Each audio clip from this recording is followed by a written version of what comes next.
Welcome everybody to another episode of Fantasy News. I'm your disheveled goblin host Daniel Greene, and today, this is going to be the first episode of Fantasy News with a fairly substantial change happening behind the scenes, where I'm going to be starting to record fantasy news over multiple days. Yes, the speculative fiction news in general has grown to the point where I'm often covering like 20 plus stories a day. Granted, some get cut in the edit, things along those lines, but it's just becoming unwieldy and just flat out too much for me to handle in 24 hours in terms of research, recording, and editing. So now I'm going to be trying to do it over 2 to 3 days. Basically, I'm saying this so you don't get distracted by me changing shirts. That's the change on your end, and maybe a bit longer and more in-depth episode of But with that out of the way, let's go ahead and jump into this week's first piece of neat news. And that is going to be that there is a wooden statue of Tolkien set to be unveiled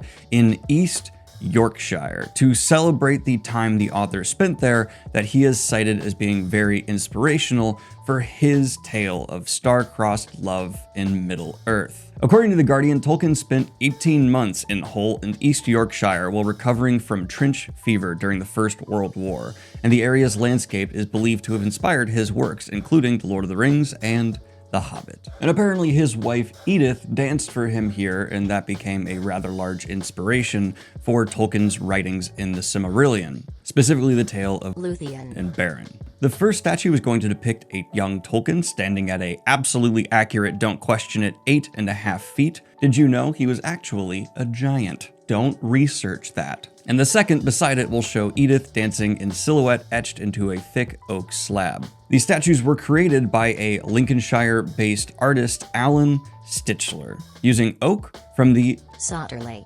estate in Suffolk. And before you leave the comment, you dirty Brits, I do want to say I know that it's pronounced Yorkshire if you grow up in communism land, but this is the land of the free and the home of the brave, and here we call it Yorkshire because that way I can work Shire into it, and that makes me happy.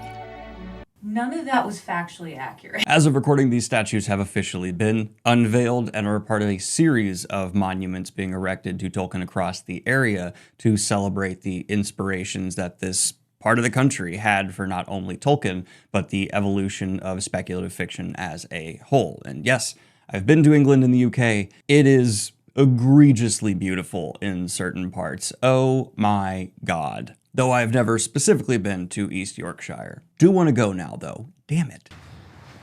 All right, I'm a little nervous to show this to y'all, but I've been working on this for months. Here is my best impression of the Tolkien statue and the vibes that I think it brings without any edits. All right, here's the go. Here we go.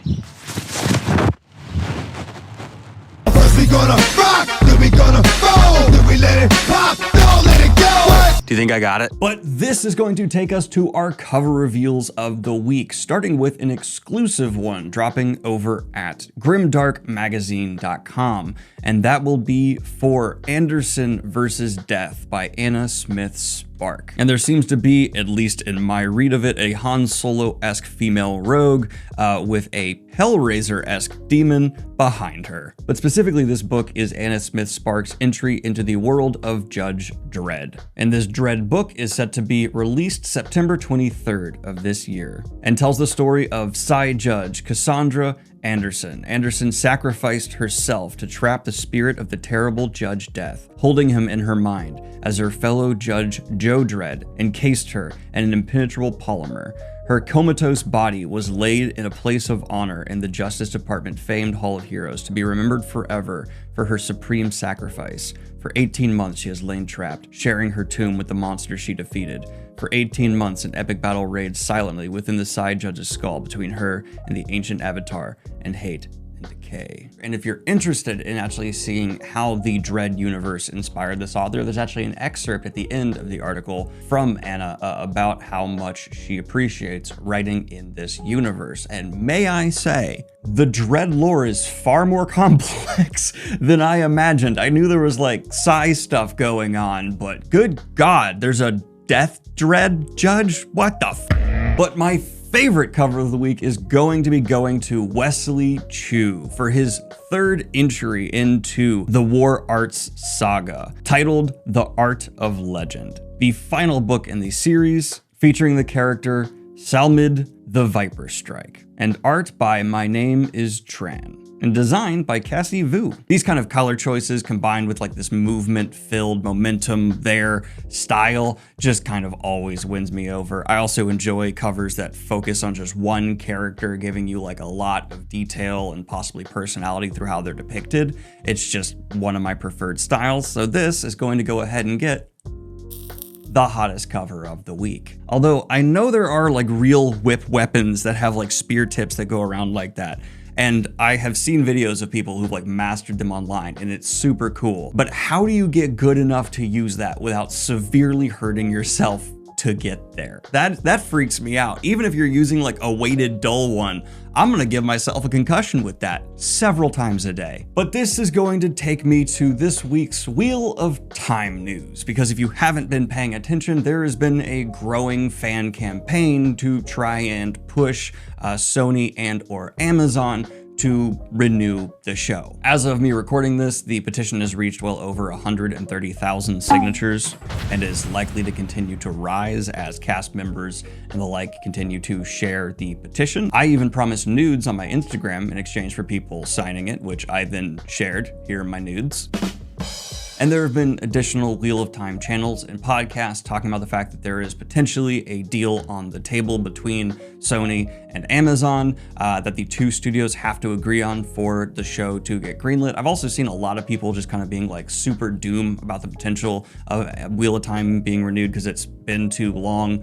That is not the case. Shows don't always get renewed right when their season ends, though yes, I would prefer that absolutely being the case here. I have also heard these rumors and things from people tangentially related to the show, and yes, it is slowing stuff down, having to work with two studios at once to get budgets and all these contracts signed for a continued renewal. I am not saying that it will not happen. I'm actually fairly optimistic that the show will be renewed, but I wouldn't have personally reported on those rumors because from everyone I've talked to, they are just that still at this point, and these studios are very secretive about what the actual negotiations are happening at this time. And normally, I really like Winter is Coming, but a lot of this like reporting of, oh, there's a deal on the table, I've been talking to people too, and it comes down to like a trust me bro thing, and when people's jobs are dependent on something happening and they don't want fans to lose the momentum for like having a campaign to push a show to get renewed, I tend to take things with a grain of salt, but hey, it's actually kind of spreading now so I can talk about it, and I do believe things are looking good, but I'm not going to like stake it all because, you know, even very late in negotiations, things can completely fall apart. And this unfortunately takes me to talking about Murderbot and the show that released its first 2 episodes, which I have consumed and want to briefly give my thoughts on. I'll do a full season review when it's done, but I think this show needs time to cook before I say too much about it, and that is because they've made some choices. Now, don't get me wrong, I actually quite like Alexander Skarsgård as Murderbot. This mask-presenting, gender-neutralist Murderbot is actually pretty funny and kicking ass, and the overall look of the show, I think, is quite nice. They just made one crucial error that, to me, kind of just like everything they put so much hard work into, and that's that they've made all of the supporting characters a bunch of caricatures instead of actual characters. The science team in the Murderbot books is actually like pretty smart, and they're able to contribute and understand Murderbot pretty effectively. Here, for some reason in the Apple show, they've decided to make them a bunch of hippies that have the character depth of just stereotypes for like modern day people, and it kind of feels like the worst of both worlds, where it's gonna piss off the people who are already gonna be mad at Murderbot for being what it is, but it also is like taking a look at people who are like more progressive and not, you know, fitting into your typical 1950s roles, let's put it that way, and reducing them down to like the most shallow read of them imaginable. And the only person who's been able to get like a little bit further in terms of like depth and nuance is Polka Dot Man, who I love seeing in anything. But I'm overall just quite sad that this is the state of the supporting cast in Murderbot. These types of characters especially, I believe, deserve far more nuance and care than what they've gotten so far. So I'm going to hope that the rest of the season justifies these decisions and gives us something a bit more interesting. But as of right now, it's like this one cancerous decision in what otherwise is a pretty good show. But don't make your science team behave so stupidly that they leave behind their sec unit to go out into a murder landscape that they already know has many dune worms that hunt them. Why are you making scientists dumb? But in an update to the bonus episode of Fantasy News you got over the weekend, check that out if you'd like to see what Audible is doing when it comes to AI. Boiling it down, basically we've been seeing Audible offer AI narration to like a case-by-case basis for authors, but the real change is actually here, because as actually happens in industry, when big player hands new tool to other big player, that is when real change occurs. And now those same AI narration opportunities are going to be available to publishers en masse. But in response to that, there has been an outpouring of all kinds of voice actors and people involved in the production of audiobooks or just the art of voice narration in general coming out and saying their piece. But specifically related to the sci-fi space, the voice behind Master Chief has asked Halo fans to stand up for voice actors on strike. Steve Downes is reminding gamers of the ongoing voice actors strike. The SAG-AFTRA voice actors strike is now in its 10th month, and prominent voice actors are asking fans to speak up for the people behind their beloved game characters. And I'm just going to let the man state it as eloquently and voice appropriately as he did here in this interview. The union that we belong to, SAG-AFTRA, has been on strike since July.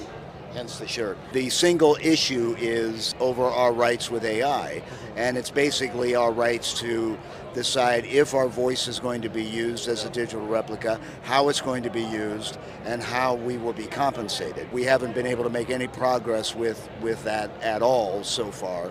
So we're really asking the folks out here, the people who consume this merchandise, who consume this game, who made Halo what it is, to voice their opinion about this and show support. We're not against the use of AI, we're just against the misuse of it. And that's kind of where we stand. If you'd like a full breakdown, again, I highly recommend you check out that video because we really get into why this is such a big deal for the future of the art of voice acting, even like generationally going forward, as artists' voices are going to be preserved and just used kind of indefinitely from now on. It's a bigger deal than it seems a lot of people who are not directly connected to the space are interpreting it as. This is the change of an industry. It's going to have ramifications, especially with how much Audible is able to just change industry standards on a dime. As you all know, Fantasy News is getting longer and longer, resulting in me often being up till about 3 a.m. editing.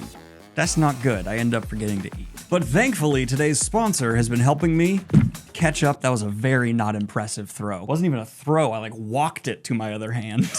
Catch up on meals. Fuel, combining the words human and fuel. You might be asking, how? It be but a bottle. That's exactly what they want you to think. In reality, its ready-to-drink form makes it convenient on those days I don't have spare time, and carries all the essential protein, carbs, fibers, minerals, and vitamins of a balanced diet. Just look at these Huel Black Editions. These bad boys got 35 grams of protein, and I've been trying to hit the gym, so like, I tell myself I'm gonna do better this time because I'm drinking these. There are more flavors than what I'm showing you here. They also sent me strawberry. I drank them all, so you know I like it. The ones I have left, though, and soon will consume, are vanilla, iced coffee, and chocolate. Each being a great source of calcium while being gluten-free, low in sugar, and plant-based. I do recommend drinking them cold. Keep them in the fridge. So if you'd like to go ahead and give Huel a try, there is a link in the description down below, starting at just $5 a meal, and they'll be throwing in a free t-shirt for all of the new customers signing up below. Now back to the video. In a last-minute fantasy news update, we have had an announcement from Sir Butcher, and that is in regards to a potential in the process of being negotiated Dresden Files adaptation. Before we get into this, before we jump into all the details and talk about what they're focusing on, apparently, allegedly, for the story, I need to say, this was actually a really good interview in the New York Times where Mr. Butcher opened up about like a lot of stuff in his life. And I found it to be like a really insightful piece on his journey in being the Dresden Files author. And also apparently Dresden Files has now sold 14 million copies, at least according to the publisher. Damn! But now, the deets. He is negotiating to be a producer on a plan to turn 3 Dresden Files books into a new series. I like that immediately, but let's stay focused. The project, which has not yet been announced, would focus on Harry Dresden's war against the vampires who infected his girlfriend, Susana Rodriguez. He hopes to do some of the screenwriting. Let him! And if you're wondering at what stage these conversations are in, it's extremely early on. But apparently, they have asked for Jim Butcher's tax ID number. So, could happen. I know I'm usually the person who's saying like, it's not gonna happen, be careful. I think there is a void in urban fantasy on TV right now. Buffy's over, Supernatural has gone away, and so many of the other vampire shows have kind of just faded.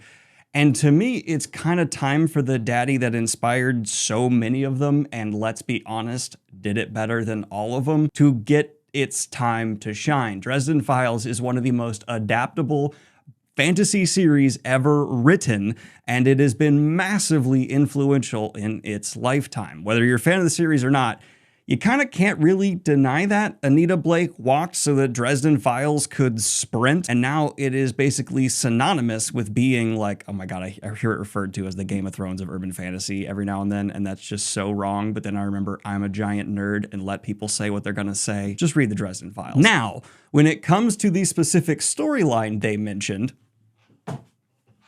not only do I like the fact that they are saying 3 books into a series, which makes it seem by implication, though this is a very early on quote for something that is not even have a script yet, to give each book room to breathe. At least that's what the current plan is. And the storyline they are setting up directly leads to my personal favorite Dresden Files book, and most people's personal favorite book. I like that. You take the best plot line of the series, you make that the focus of the adaptation, and you do it right. And a lot of people say this even could be a stopping point for Dresden Files. So the series doesn't need the full baggage of what's gone on, and it could be like a, let's take the most adaptable storyline from Dresden that is critically and fan-wise heralded as the best the series has to offer, and has mass appeal due to the continued popularity of vampires and urban wizards. I'm so happy right now. My brain's saying what could go wrong, even though a lot could.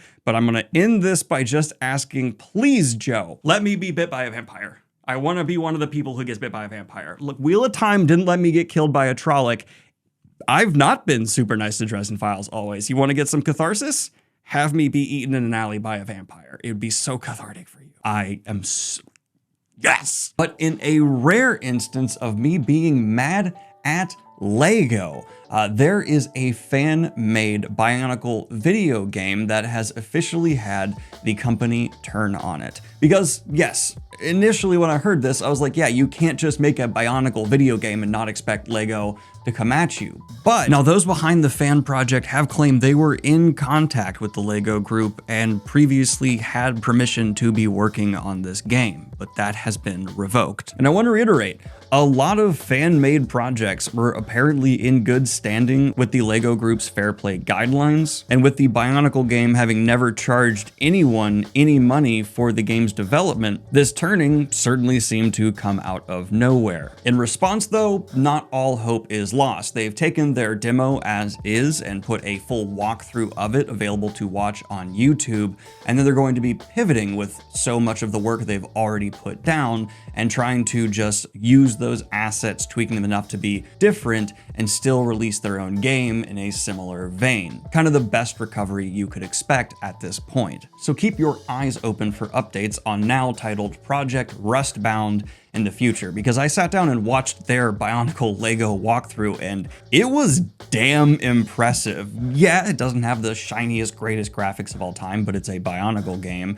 And more importantly, it really reminded me of like some childhood nostalgia, Ratchet and Clank type gameplay that seemed hyper fitting for this Bionicle world. This is a group of talented people. They seem to be putting their heart and soul into this, and just because they're having to shift away from the IP that they were kind of using to garner hype behind it that they actually loved, doesn't mean that all of a sudden I'm going to just dismiss the work that they absolutely have put in. It's a cool project, and I will be keeping an eye on it. Well done. And it's not like the graphics are bad. They look pretty damn good. Now that last story makes me feel slightly less guilty for covering a leak that has happened for more Lord of the Rings Legos potentially. Now I do need to say that covering leaks is something that I do actually feel bad about regardless of the circumstances. That was just a transition. Let's get back to the story. But we have seen that a potential Lord of the Rings Book Nook set has been in the works over at LEGO, and it is specifically going to be featuring Gandalf and the Balrog, surrounded by all those fiery flames. With this being a leak, there is no price information or anything else along those lines,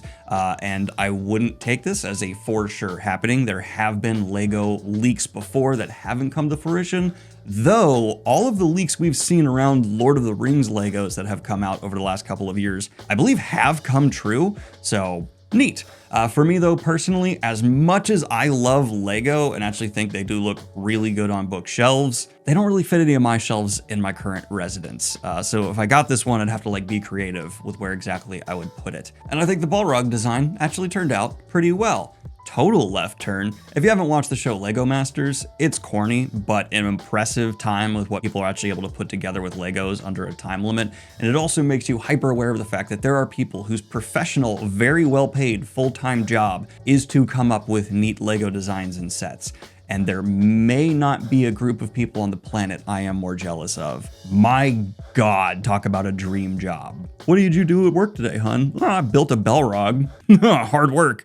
It is hard work. I want to make it clear. That's definitely not easy to do, but you're getting to be creative with Legos all day. Awesome. But in a story I've seen a surprisingly strong reaction to from fans, Polygon has kind of completely morphed for what it is as a company. Let me clarify. The famous online video game focused website has long provided news and content for the medium for fans, but recently it gained a new owner, Valnet. And debatably, the company is really not what it was before because the new owner has laid off a majority of the site's staff while keeping the name. And in response to this, we've also seen several members of that staff that were let go come out and put out statements together, kind of talking about how much they appreciate their time at Polygon, how much it meant to them, and there's kind of a tone in some of them of like, the fuck? But notably, many of them also talked about the fact that they are working on new projects, potentially working with some of the people that they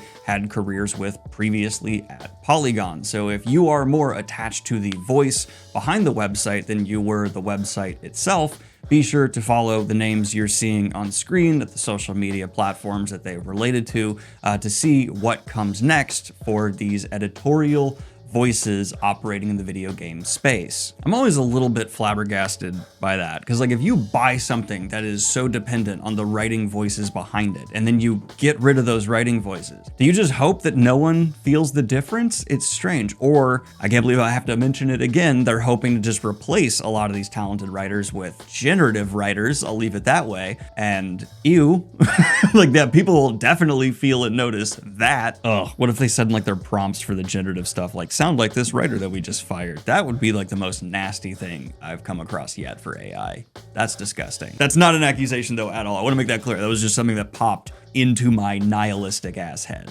God, some of these people were working for over a decade here. Damn! But we also had some Sanderson updates coming down the road. That is because Winter is Coming has been celebrating a week of Sanderson and giving us little tidbitly bits here and there. And I'm happy to round those up and present them in a consumable format. The first of which is going to be the fact that Sanderson has revealed which Mistborn plotline he moved from Ghostbloods to Wax and Wayne, specifically saying, the core characters and the goals that I'm having have stayed the same. I've always told people that one of the key plot points was a Mistborn serial killer. I kind of did that already, and I borrowed that whole plot sequence and put it into Shadows of Self. And so I'm not going in that direction. I'm taking the other kind of parts of it and things, so there's things that slipped into Wax and Wayne books, and it felt like a good match. And of course, that's referring to the serial killer that Wax and Wayne deal with. Apparently that was going to be in Ghostbloods, then it was taken there. Simple as that. Neat bit of tiddly tit-tit-bit news. And then Sanderson also kind of gave them a quote where he was saying, like, yes, Dune-type sci-fi is going to be happening within the Cosmere as a whole, but it's kind of going to be a step in that direction, matched by a step back into the epic fantasy direction for the Cosmere. There's kind of going to be two types of stories where they keep it like low Cosmere. It's just like one planet, one story that can be whatever setting Sanderson wants, and then like high Cosmere stuff where it's like the wider, oh my gosh, sci-fi level stuff going on that we've seen Cosmere kind of morph into. It is kind of crazy to say that Sanderson has made such an intense ecosystem within his own series that there's kind of like this genre differentiation going on for just like low Cosmere, high Cosmere. Impressive. Why am I looking like I'm doing karate chops? But before we continue on with the news, I would just like to say, if you would want to come meet myself and fellow booktuber, talker, Evan Lycum, we will be doing a book event here in Rochester, New York at these dates at our local bookshop called Book Eater. Should be a really good time, and I hope to see a bunch of you there. It's gonna be a blast, and Evan's been on book tour, and I'm proud to be one of his last stops. Let's go ahead and get to this week's quickie news, starting with the fact that the Voltron adaptation Henry Cavill has been involved with is not going to be getting a theatrical release from Amazon, and instead is going straight to their streaming service. With a whole lot of Henry Cavill projects in the works, partnering with Amazon, it's a bit of a interesting first step to see. A lot of people seem to be kind of taking this as they're just dumping it to a streaming service, but it also could be that they're hoping it's hype enough and they don't want to kind of split the attention with theaters, so they could see the new sign-ups they get through this as more lucrative than if they put it out that way. Only time will tell. If it's horrible, we kind of got our answer. The Gears of War movie has landed director David Leitch, and I'm sorry to say that I first read that as David Lynch, got really excited, realized I was wrong, and then had the thought, well, it would kind of be like David Lynch to direct a movie from beyond the grave, but David Leitch is known for the films you're seeing on screen now. I do want a Gears of War David Lynch movie though. Not a single person would shoot a shot and someone would have a very strange psychosexual relationship with one of those aliens. You wouldn't watch that shit? All right, sorry. Bars were flipping and flying and like frogs. Frog moths. And in quite possibly my favorite headline of the day, we have seen that the world's only Warhammer academic conference is returning in September to present more talks like the ethical implications of the Imperium's war with chaos and the inverted meaning of order. I love Warhammer fans so goddamn much. The conference will be held this September in Heidelberg, Germany, and this is only the second of what they're hoping to establish as like a long tradition within the Warhammer universe. And I would just like to get my opinions out there when it comes to the less ethical, which in the grand scheme of the Warhammer universe, maximum destruction leading to hopefully peace and order, is the correct call. So I dare say that I do think our God Emperor made a mistake.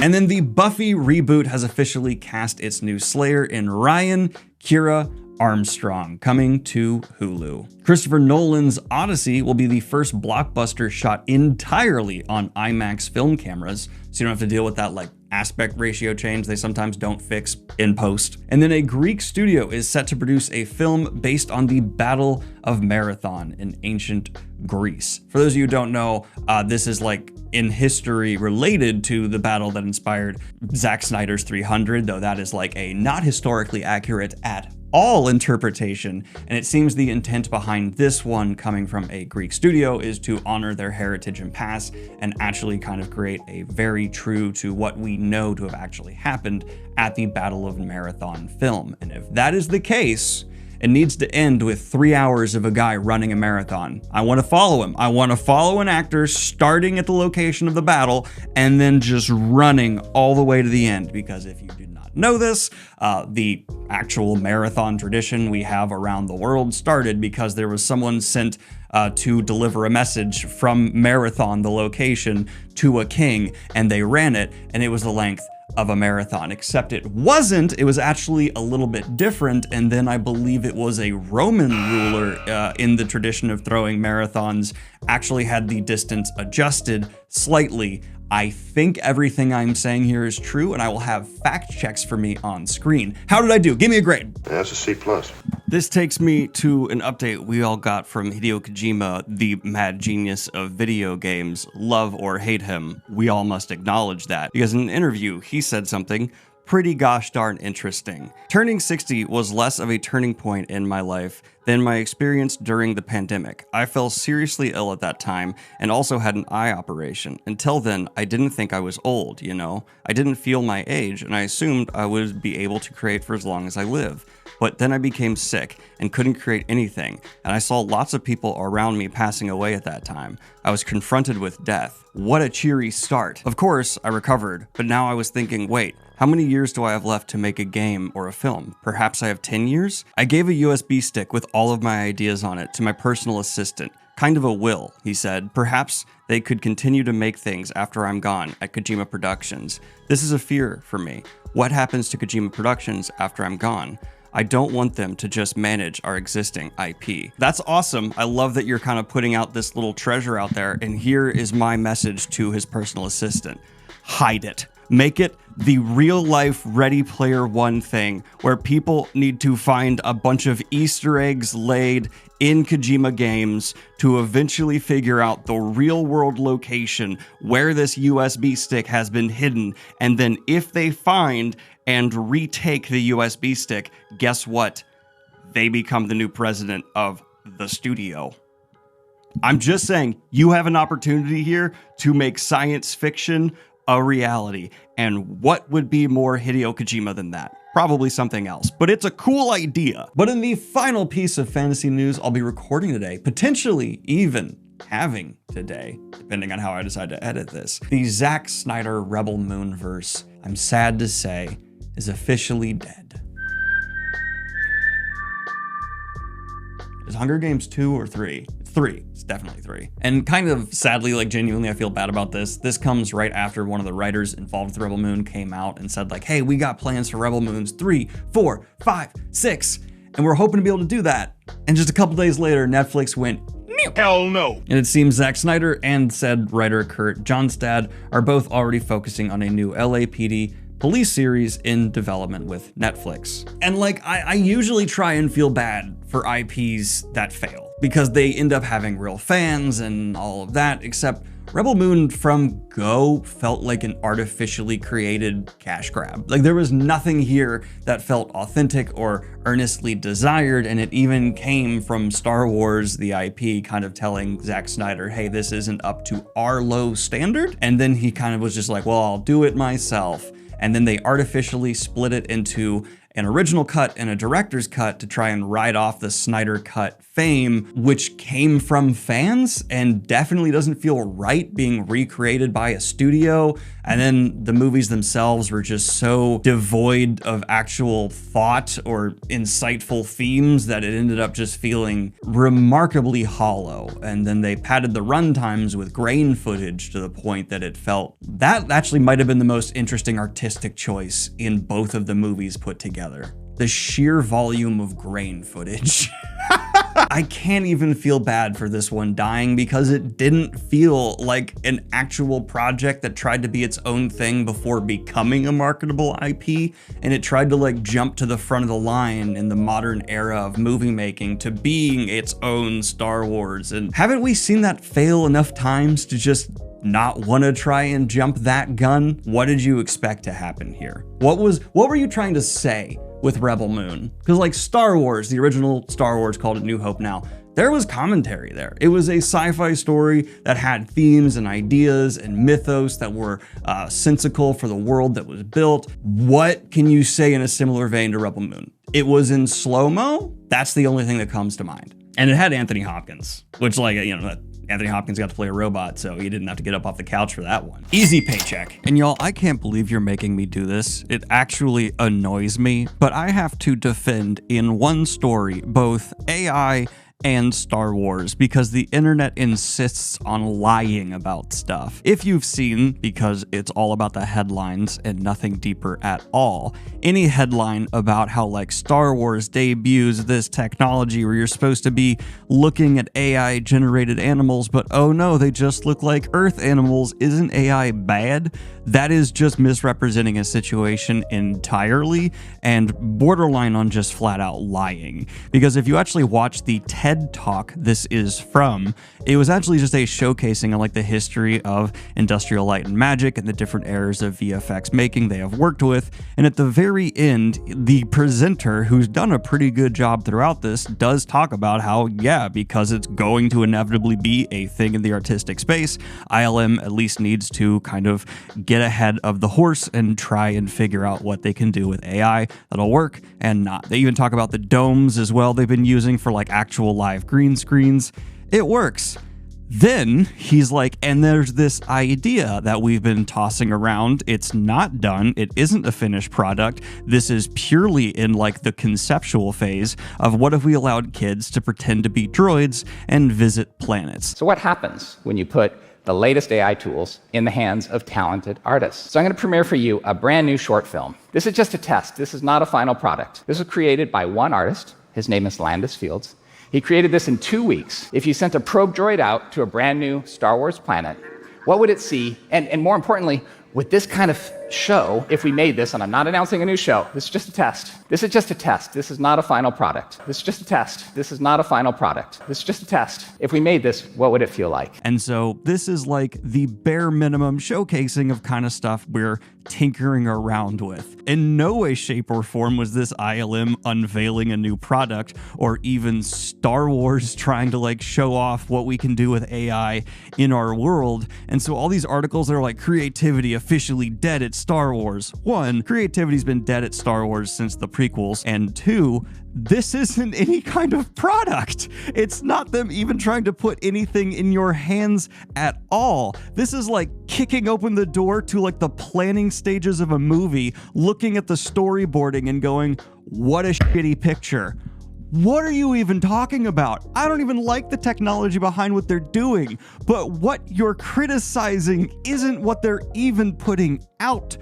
Now let me reiterate, I do not like this tech. I'm not exactly a fan of what they're doing. But if you're just gonna get mad at every little thing that has AI in it, then you're gonna end up handing ammo to the pro AI people who are going to claim that we're just freaking out about every little thing.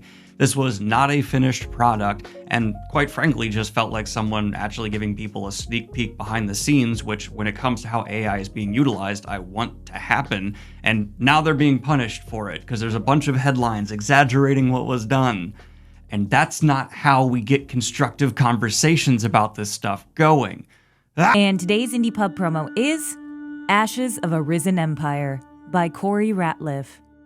The first Elmerian, Tyrion Rocklorn, has lost his family, his empire, his dragon.